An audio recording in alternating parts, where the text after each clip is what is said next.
बिस्मिल्लाहिर्रहमानिर्रहीम। अस्सलाम वालेकुम नाज़रीन, आप यूट्यूब चैनल देख रहे हैं। मैं इमरान खान हूँ। इमरान खान साहब की मुलाकात उनकी जो मुज़ाकराती कमेटी है उससे अभी भी नहीं करवाई गई और हुकूमत ने तकरीबन हाथ खड़े कर दिए हैं। अयाज सादिक ने कहा कि इमरान खान से पीटीआई मुज़ाकराती टीम की मुलाकात करवाना मेरा मैंडेट है, ना मेरी ज़िम्मेदारी है।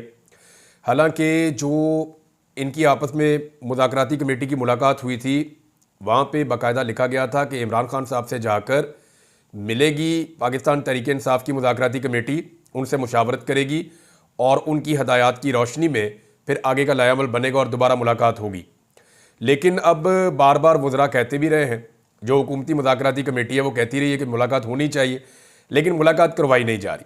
अब इसमें नवाज शरीफ साहब की सियासत भी कार फरमा है और बार बार पाकिस्तान तहरीक इंसाफ को कहते हैं जी अपने तहरीरी मुतालबात दे दें। तहरीरी मुतालबात के हवाले से दो चीज़ें अब तक सामने आई हैं कि हुकूमत क्यों मांगती है तहरीरी मुतालबात, क्यों बज़िद है कि तहरीरी तौर पर ही दें। हालांकि इमरान खान साहब ने ट्वीट में भी अपने मुतालबात के दो मुतालबात हैं मेरे मुज़ाकरात में, अखबारात के अंदर छप गए हैं, पूरी दुनिया को याद हो गए हैं। लेकिन ये दो मुतालबात भी हुकूमत कहती है जी लिख के दें तो हम मानेंगे। तो इसकी पहली वजह यह है कि नवाज शरीफ को ताने देने के लिए कोई एक कागज़ मैसर आ जाए कि नवाज शरीफ साहब जो है ना वो जलसों में खड़े होकर वो कागज़ दिखाएं, ये देखो जी ये मुतालबात इमरान खान करता रहा है, ये इस तरह करके ना नवाज शरीफ को सियासत करने के लिए कोई पेपर मिल जाए। तो इमरान खान के पास तो साइफर था, बहुत बड़ा पेपर था। तो नवाज शरीफ साहब जो है ना वो मर्सिडीज़ के बदले में अपनी 3 पहिए वाली साइकिल हासिल करना चाह रहे हैं कि मैं भी किसी तरह कोई सियासत के अंदर आ जाऊं कि ये मुझे तहरीरी तौर पे मुतालबा मिल जाए। तो इमरान खान साहब ने कहा दो पहिए लिख के दो, लिख के दें इनको मुतालबात। तो पाकिस्तान तहरीक इंसाफ पहले देना नहीं चाह रही थी। उसकी दो वजूहत जो समझ आ रही थी, एक ये कि मियाँ नवाज शरीफ साहब चाहते हैं कि उनको कोई तहरीरी चीज़ मिल जाए जिसको कल को वो कहें जी NRO मांग रहे थे, ये कर रहे थे, वो कर रहे थे। और दूसरा हुकूमत को शक है कि मुज़ाकरात कहीं और भी हो रहे हैं और वहाँ पर जो पाकिस्तान तहरीक इंसाफ हमसे मांग रही है उससे ज़्यादा कुछ देने की तैयारी हो रही है। लिहाजा ये तहरीरी तौर पे हमारे पास होना चाहिए ताकि हम कल को कहें जनाब ये देखें यही मांगा था और यही हमने देना है। और तीसरी एक चीज़ और है जो बहुत इंपॉर्टेंट है, जो किसी के जहन में नहीं आ रही, वो ये है कि पाकिस्तान तहरीक इंसाफ ने तो अभी एक लंबी तारीख चलानी है। ये तो उनके इब्तदाई मुज़ाकरात के अंदर जो उन्होंने कहा था जी मुज़ाकरात कर रहे हैं, तो मुज़ाकरात को आगे बढ़ाने के लिए हमारी दो शराइत माने, फिर मुज़ाकरात करते हैं बाकी चीज़ों के ऊपर। तो बाकी चीज़ों पर तो मुज़ाकरात होने, ये तो दो वो चीज़ें हैं जिन पे इमरान खान साहब अपनी सिविल नाफरमानी की तहरीक को वापस लेंगे, उसको ख़त्म करेंगे, मुज़ाकरात के अंदर बैठ के बातचीत शुरू करेंगे और फिर उन चीज़ों पे आएंगे जो हकीकी चीज़ें हैं जिनके ऊपर बातचीत होनी चाहिए। Number 1, mandate. इमरान खान साहब का पहले दिन से मुतालबा है कि हमने इलेक्शन जीता है, कोई 70% से ज़्यादा लोगों ने हमें वोट दिया है। 180 सीटें तो पाकिस्तान तहरीक इंसाफ पहले दिन इलेक्शन में जीत गई थी। 17 सीटों वाली जमात को उठा के पाकिस्तान में इक़्तिदार दे दिया पाकिस्तान की एस्टेब्लिशमेंट ने। ये पाकिस्तान के साथ वैसे बड़ा ही घिनौना मजाक किया इन्होंने। जो लोग बदतरीन तरीके से मुस्तरद हुए उन्हें लाके इक़्तिदार में उठा दिया। एक ऐसी खातून को पंजाब की वज़ीर आला बना दिया जो अपनी सीट ही हार गई थी और बहुत सारी और सीटें भी ये हार गए थे। इनके पास तो ये ना 3 में ना 13 में पीपल्स पार्टी इनसे आगे जा रही थी कौमी असम्बली में। तो वहाँ पर इनको इक़्तिदार दे दिया गया, इनको लाके इस ख़ानदान को, इसकी ख़ानदान की सियासत भी तबाह कर दी वैसे सीरियसली जो है। अब इमरान खान साहब ने मुतालबा मैंडेट की वापसी का भी करना है और आइन की बहाली का भी करना है। आइन की बहाली जो है वो 26वीं आइनी तरमीम के खात्मे के साथ मशरूत है कि 26वीं आइनी तरमीम ख़त्म हो जाए। अब इसमें एक नई डेवलपमेंट हुई है और जो सेक्रेटरी है बार के, यानी जो सुप्रीम कोर्ट बार एसोसिएशन है, उसके जनरल सेक्रेटरी सलमान मंसूर ने 26वीं आइनी तरमीम का कलदम करार देने के लिए सुप्रीम कोर्ट में दरख्वास्त दायर कर दी है और उन्होंने चंद नुक्ते उठाए। एक, उन्होंने कहा कि जी जजेस की तादाद में इजाफा ना किया जाए और प्रैक्टिस एंड प्रोसीजर एक्ट में तरमीम में कलदम करार देने और नए जजेस की तैनाती रोकने की भी इस्तदा की गई है। यानी अब ये सारा का सारा 26वीं आईनी तरमीम में किया गया ना कि कितने जज लाने हैं, कैसे जज लाने हैं, जजों को कौन लेकर आएगा। अब पार्लियामेंटेरियन फैसला करेंगे कि किसको जज बनना और किसको नहीं बनना। तो जो जजेस की अपनी, जो जुडिशरी की अपनी उसके अंदर अहलियत है या उसकी कैपेसिटी है, उसको बहुत मिनिमाइज कर दिया गया, यानी उसे कम कर दिया गया है। तो अब इसके ऊपर ये सारा कुछ 26वीं आईनी तरमीम में हुआ है और ये कोई पहला बंदा नहीं है जिसने 26वीं आईनी तरमीम को चैलेंज किया। कोई दर्जन भर जो लोग हैं या इससे ज़्यादा, इन्होंने 26वीं आईनी तरमीम को चैलेंज किया हुआ है। और हैरत की बात आप ये देखें कि 26वीं आईनी तरमीम के नतीजे में जो गैर आईनी, मैं उसे गैर आईनी इसलिए कह रहा हूँ कि मैं 26वीं आईनी तरमीम को ठीक नहीं समझता और मेरा ये हक है कि मैं उसको ठीक समझूँ या गलत समझूँ। तो वो जो एक आईनी बेंच बनाया गया, जो मुतनाज़े आईनी बेंच है, जो 26वीं आईनी तरमीम की वजह से बना, वो बेंच अपने केसेस सुन रहा है लेकिन वो 26वीं आईनी तरमीम के ऊपर जितने केसेस बने हुए हैं वो नहीं सुने जा रहे। मजे की बात आप ये देखें, यानी आपको हैरत होगी इस बात से कि जो मेन मसला है कि 26वीं आईनी तरमीम ठीक है या गलत है, वो केस नहीं सुना जा रहा। लेकिन 26वीं आईनी तरमीम के नतीजे में जो कुछ तनाज़ा खड़ा हुआ है वो चल रहा है। यानी आईनी बेंच इस मुतनाज़े तरमीम के नतीजे में बना, वो मुतनाज़े बेंच केसेस सुन रहा है। लेकिन वो जो आईनी तरमीम है उसके ऊपर, जो खुद मुतनाज़े है उसके ऊपर बेशुमार लोगों ने जो है वो बार बार पटिशन डाली है, लेकिन सुप्रीम कोर्ट ऑफ पाकिस्तान उसको सुन नहीं रही। अब सुप्रीम कोर्ट ऑफ पाकिस्तान अगर उसको सुनती है तो यहां सारा मसला हल हो जाता है। क्योंकि देखिए, मैं आपको इसको सिंप्लीफाई करता हूं, बहुत आसान कर देता हूं। मौजूदा हुकूमत को और एस्टेब्लिशमेंट को इस बात का पता था कि सुप्रीम कोर्ट ऑफ पाकिस्तान में जो जजेस की अक्सरियत है वो आईन और कानून के साथ खड़ी होगी, लिहाजा उनके मकासद पूरे नहीं हो रहे थे। उन्होंने बहुत सारे ऐसे इकदाम उठाने थे जो इकदाम आईन से मुताबिकत नहीं रखते, या बहुत सारे ऐसे काम उन्होंने करने थे जो सुप्रीम कोर्ट ऑफ पाकिस्तान से रिवर्स हो जाते। तो उन तमाम कामों को करने के लिए और उन रुकावटों को दूर करने के लिए उन्होंने सुप्रीम कोर्ट ऑफ पाकिस्तान में एक आईनी बेंच बना दिया, एक मुतनाज़े आईनी तरमीम लाकर, और उस आईनी बेंच में वो तमाम जजेस शामिल कर दिए जो उनके पसंदीदा हैं। अब आपको बात समझ आई कि सुप्रीम कोर्ट ऑफ पाकिस्तान में जजेस की अक्सरियत आईन और कानून के साथ खड़ी थी, लिहाजा हुकूमत और एस्टेब्लिशमेंट का काम नहीं बन रहा था। तो हुकूमत ने और एस्टेब्लिशमेंट ने एक नई अदालत बना दी और उसके अंदर वो जज शामिल कर दिए जो उनके मर्जी के जज हैं। अब जिस चीज से भी खतरा होता है उस चीज का रुख मोड़ दिया जाता है उस बेंच की तरफ, और वो बेंच इनके लिए मामलात को आसान कर देता है। जैसे कि फौजी अदालतों वाला मामला हुआ थोड़े दिन पहले, अभी ये मामला चल रहा है और इसके ऊपर जो है वो पहला बाकायदा एहतजाज जीपीओ चौक में वकला ने किया है फौजी अदालतों के फैसलों के खिलाफ। ये पूरी दुनिया में पाकिस्तान के लिए जग हंसाई का एक सबब बनेगा और कोई वजह नहीं है। यानी ये जो फौजी अदालतें हैं तो अदालतें होती ही नहीं, क्या ये सिविलियन को सजाएं दे सकती हैं? अब ये केस चल रहा था, इसके अंदर कुछ रिमार्क्स हैं जो जज साहिबान ने दिए, तो मैं उनके ऊपर सिर्फ एक बात करना चाहता हूं और जज साहब को बताना चाहता हूं कि तकलीफ होती क्या है। जस्टिस जमाल मंदोखेल साहब ने कहा कि किसी को कैद तन्हाई में रखना खुद एक बहुत बड़ी सजा है। कोई 2 दिन अकेला कैद में नहीं रह सकता। 2 दिन का उन्होंने वर्ड बोला है। मैं खुद भी 14 रोज जेल में रहा हूं। सुबह नमाज के बाद बाहर छोड़ देते थे, कुछ कैदी खेल वगैरह भी खेल लिया करते थे। ये जस्टिस जमाल मंदोखेल साहब ने कहा है। इसके बाद जस्टिस मुसर्रत हलाली साहिबा ने कहा कि कैदियों को बाहर निकलने दें, धूप लगवाने दें, इसमें क्या मसला है।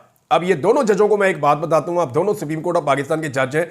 142 दिन मैं अकेला रहा हूं, 142 दिन।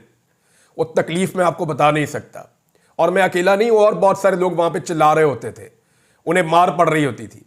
अकेला रखते हैं, टॉर्चर करते हैं, बात नहीं करते, सलाम का जवाब नहीं देते, खाना कुत्ते की तरह डालते हैं, ऐसे नीचे से फेंकते हैं।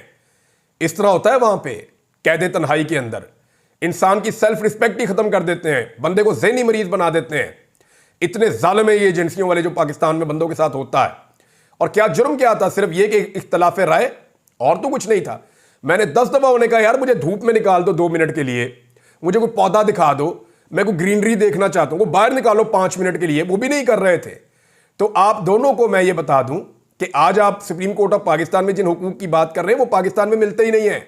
मैं यहां पे एक बेबसी की तस्वीर बना रहा और आपके चीफ जस्टिस ने मुझे, मैं कई दफा कहता रहा, उसने मुझे नहीं बुलाया, और जब आपकी अदालत में मेरे बारे में नाम लिया गया तो उसने कहा वो कौन है। तो आप दोनों में अगर ये जरूरत है तो आप मुझे बुलाकर पूछे, मुझे बुलाएं सुप्रीम कोर्ट ऑफ पाकिस्तान में और मुझे बुलाकर पूछें। मैं आपको बताता हूं कि कैसा जुल्म और कैसा जबर होता है जब जबरी तौर पे लापता किया जाता है। 2 दिन की बात करते हैं, 142 दिन मैंने इन हालात में गुजारे। धूप तो बहुत दूर की बात है, रोशनी बहुत दूर की बात है। तो आपको अंदाजा नहीं है किस तकलीफ से लोग गुजरते हैं। बहरहाल इमरान खान साहब ने कहा जी कि लिख के इनको तहरीरी तौर पे मुतालबात दे दिए जाए और जो इन्होंने उसका करना है वो कर दें। मेरे ख्याल में इमरान खान साहब जो हैं वो हुज्जत तमाम कर रहे हैं। वो ये कोशिश कर रहे हैं कि जितना ये चाहते हैं मामले को घसीटना, ये घसीट लें हुकूमत, क्योंकि फरवरी से पहले कोई एहतजाजी तहरीक चल नहीं सकती। अभी धुंधों का मौसम है, सर्दी भी बहुत ज़्यादा है। नॉर्मली पाकिस्तान में इस मौसम में तहरीक नहीं चलती। इमरान खान साहब की ताकत वैसे भी ज़्यादा जो है, क्योंकि वहाँ उनकी हुकूमत भी है ना, खैबर पख्तूनख्वा में, गिलगित बल्तिस्तान में, कश्मीर में, यहाँ पे इमरान खान साहब की ताकत बहुत ज़्यादा है। पंजाब में भी वो बहुत ताकत में है, लेकिन पंजाब की पुलिस को और वहाँ पे जो फोर्सेस को इस्तेमाल किया जाता है ब्रूटली, वो बड़ा जुल्म और जबर किया जाता है। और मरियम नवाज उनके ऊपर मुसल्लत की गई है, फार्म 47 के ऊपर, जाली वजीर आला। तो वो पूरी कोशिश करती है। और मैं हसीना वाजिद प्लस है वो, मरियम नवाज जो है वो हसीना वाजिद प्रो मैक्स है, नॉर्मल भी नहीं है। और इनका अंजाम भी मुझे ऐसा लगता है कि हसीना वाजिद वाला ही होना है, देर हो सवेर हो अंजाम इनका वही होगा। और ये अपने अंजाम की तरफ चल नहीं रहे, ये अपने अंजाम की तरफ भाग रहे हैं और इन्होंने दौड़े लगाई हुई है अपने अंजाम की तरफ। और ये अंजाम हम देखेंगे क्योंकि जुल्म और बर्बरियत एक लेवल से जब आगे चली जाती है तो लोग रिएक्ट कर जाते हैं। एक दिन आएगा पंजाब में भी लोग रिएक्ट कर जाएंगे। अब 26वीं आईनी तरमीम के हवाले से अगर कोई सुप्रीम कोर्ट ऑफ पाकिस्तान का फुल कोर्ट बैठता है तभी ये सारी चीज़ें रिवर्स हो सकती हैं। और फिर 26वीं आईनी तरमीम अगर ख़त्म हो जाती है तो चाहे फौजी अदालतों का मामला हो, चाहे वो धांधली का मामला हो, चाहे वो दीगर मामला हो, पाकिस्तान में जितने आईनी मसाइल जिनमें पाकिस्तान उलझा हुआ है वो सारे खुल जाएंगे। हत्ता के जो सर्विसेज चीफ्स की 5 साल तक मुद्दत कर दी गई है, 3 साल से बढ़ा के, ये मामला भी चैलेंज हो जाएगा और बहुत सारी चीज़ें आपके सामने आएंगी। अभी कुछ एक दावा किया जा रहा है, मरियम नवाज को पहुंचाया गया सरगोदा तालीमी इदारे में, वहाँ बच्चों को छुट्टी दे दी। यानी आप अंदाज़ा करें कि वज़ीर आला किसी तालीमी इदारे में जाए और उसके आने से पहले बच्चों को नोटिफिकेशन दे के छुट्टी दे दी जाए कि भाई तुसी कार जाओ, ताड़ी लोड नहीं है। तो बच्चों के बगैर वज़ीर आला ने क्या करना है भाई? इमरान खान यूनिवर्सिटी में जाता था, बाहर से लेकर अंदर तक रश रहता था, लोग इकट्ठे हो जाते थे।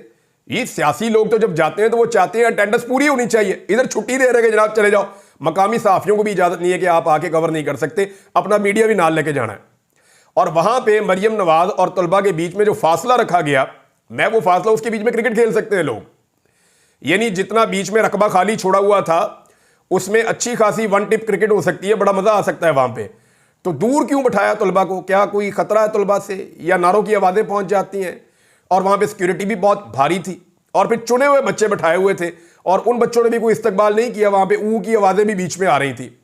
अब उसके बाद चंद बच्चों को इकट्ठा करके, जिनके साथ पहले से तय किया गया था, उनको कुछ ब्यूरोक्रेट, कुछ बच्चे, कुछ पुलिस वाले, कुछ सादा कपड़ों में अपने साथ जो लोग ले जाए गए, उन सबको इकट्ठा करके एक जमकट्टा सा बना के तो वीडियो बना के डाल देते हैं कि जनाब ये मरियम नवाज साहबा की मकबूलियत बहुत बढ़ रही है। तो मैं एक चीज अर्ज कर देता हूं कि नवाज शरीफ का मुकाबला मेरा चैलेंज है, PMLN को मेरा आज चैलेंज है और खुलकर चैलेंज दे रहा हूं। नवाज शरीफ का मुकाबला इस वक्त पाकिस्तान तहरीक इंसाफ के किसी भी काउंसलर से करवा दें आप, किसी एक काउंसलर से आप नवाज शरीफ का मुकाबला, चले मैं आपको नाम ले लेता हूं, वो सनम जावेद से आप करवा दें, ये तैयबा राजा से करवा दें। नई लड़कियां हैं ना, इनको तो बहुत वो पॉलिटिक्स में इनका नाम नहीं है या कोई इनकी पूरी लेगेसी नहीं है पॉलिटिक्स में, आप इनके साथ नवाज शरीफ और नवाज शरीफ की बेटी दोनों का मुकाबला करवा दें। सारे सरकारी वसाइल इस्तेमाल करें, जितना आप चाहते हैं वहां पे सरकारी अफसर, पटवारी, जो कुछ आपने करना है आप करें। पूरे लाहौर के अंदर आप होर्डिंग्स लगा दें, सारी बसें आप वहां पहुंचा दें, आप जितना मर्जी करके आप जलसा कर लें और सिर्फ 24 घंटे का फ्री हैंड दे दें इन दो खवातीन को। यास्मीन राशिद साहिबा को आप 24 घंटे के नोटिस के लिए छोड़ दें बस पैरोल के ऊपर, और उन्हें कहें चले यास्मीन राशिद को ले लें, कैंसर की पेशेंट है, सिर्फ उन्हें 24 घंटे दे दें, वो आपसे 10 गुना बड़ा जलसा करके आपको दिखा सकती हैं इसी शहर लाहौर के अंदर। यानी इस वक्त नवाज शरीफ की मकबूलियत का यह आलम हो गया है, बूट पॉलिश कर करके अपनी मकबूलियत का बेड़ा गर्क कर दिया मियां साहब ने। अच्छे खासे इनकलाबी लीडर बनने की तरफ जाते हैं, फिर इनकी बेटी और इनका भाई इनको खींच के फिर ले आता है कि नहीं हमने तो जूते साफ करने हैं, हमारा तो ट्रैक रिकॉर्ड इस चीज का है, हमने तो हमेशा यही काम किया, हमने यही काम करना है। फिर सारा टब्बर लग जाता है जूते साफ करने के ऊपर। ओ भाई अच्छा खासा मियां नवाज शरीफ लेके जाता है तुम लोगों को, कभी इनकलाबी बन जाते हैं, आ जाओ थोड़े डंडे थोड़ी मार खा लेते हैं, साथ ही कोई ना कोई प्लेटलेस गिरा के उसको बाहर निकाल देते हैं। तो मियां नवाज शरीफ साहब का मुकाबला आज पाकिस्तान तहरीक इंसाफ के एक काउंसलर के साथ भी लेवल प्लेइंग फील्ड की शर्त के ऊपर नहीं करवाया जा सकता। मेरा चैलेंज है, मैं ओपन चैलेंज कर रहा हूं कि अभी मुकाबला करवा के देख लें, लेकिन एक शर्त है कि लेवल प्लेइंग फील्ड होनी चाहिए। उनको भी मौका मिलना चाहिए, उनका जहां तक दिल करे वो निकले, वो निकल कर आकर बैठे पुरअमन तरीके से। आप उनको 24 घंटे दें, 24 घंटे में वो आपके सारे रिकॉर्ड बराबर कर देंगे। और मैं एक काउंसलर की बात कर रहा हूं, किसी और बंदे की बात नहीं कर रहा। तो ये यहां तक अगर नवाज शरीफ की सियासत पहुंची है तो पहुंचाने में जो है वो इन्हीं लोगों का किरदार है जो इस वक्त उछल उछल के कह रहे हैं जी मरियम नवाज की मकबूलियत बहुत ज़्यादा बढ़ गई है और ये हो गया वो हो गया, और जाल साजी के ऊपर इनकी हुकूमत कायम है। अभी एक जाली लेटर निकाल दिया इन्होंने नून लीग वालों ने, और वो UAE का निकाल दिया लेटर के जनाब UAE ने बड़ा एहतजाज किया है, बड़ी मजम्मत की है पाकिस्तान तहरीक इंसाफ की लीडरशिप पे कि जनाब उनके खिलाफ कोई प्रोपेगेंडा किया गया है। वहां से जनाब उन्होंने कहा ये तो जाली लेटर है, सारा दिन उसके ऊपर उन्होंने स्यापा डाली रखा, शाम तक उसके ऊपर उन्होंने शोर डाला, शाम को पता चला जनाब ये जाली लेटर है, और थोड़े ही घंटों के अंदर दोबारा से इनका पोल खुल गया। इमरान खान साहब ने कहा था जी 3 दिन पहले कि जो लापता कारकुनान हैं उनकी तस्वीर और उनकी जो तफसीलात हैं वो शेयर की जाएं, मगर इस बारे में 3 दिन गुजर गए, अभी तक कुछ नहीं हुआ। अब पता चला इमरान खान साहब ने एक कमेटी बना दी है और उसको कहा है कि इसके ऊपर फौरी तौर पे काम करें और फौरी तौर पे जितने भी लापता अफराद हैं उनकी तफसीलात शेयर की जाए, उनकी तस्वीर शेयर की जाए, ताकि ये मामला जो है वो इसको उठाया जाए। 26 नवंबर का एक ऐसा मामला था जिस पर पाकिस्तान तहरीक इंसाफ गिच्ची से पकड़ सकती थी इस हुकूमत को, लेकिन तहरीक इंसाफ ने उस मौके को ज़ाया किया और उन्हें लगा कि पता नहीं मुज़ाकरात में से वो क्या निकाल लेंगे। हुकूमत, मैं पहले दिन से आपको ये कह रहा हूं कि हुकूमत कभी नहीं चाहेगी कि ये मुज़ाकरात कामयाब हों, क्योंकि मुज़ाकरात की कामयाबी की सूरत में इस हुकूमत को घर जाना पड़ जाएगा। क्योंकि देखें ना, अगर इमरान खान बाहर आ गया तब तो खेल ही खत्म हो गया। इमरान खान जेल से बाहर आ जाएंगे, मुल्क उसका हो जाएगा। ये आप मेरे से लिख के ले लें। इमरान खान अगर डील किए बगैर, ये शर्त है सिर्फ, इमरान खान अगर डील किए बगैर जेल से बाहर कदम रख देते हैं और जेल से बाहर आ जाते हैं तो ये मुल्क फिर इमरान खान का है।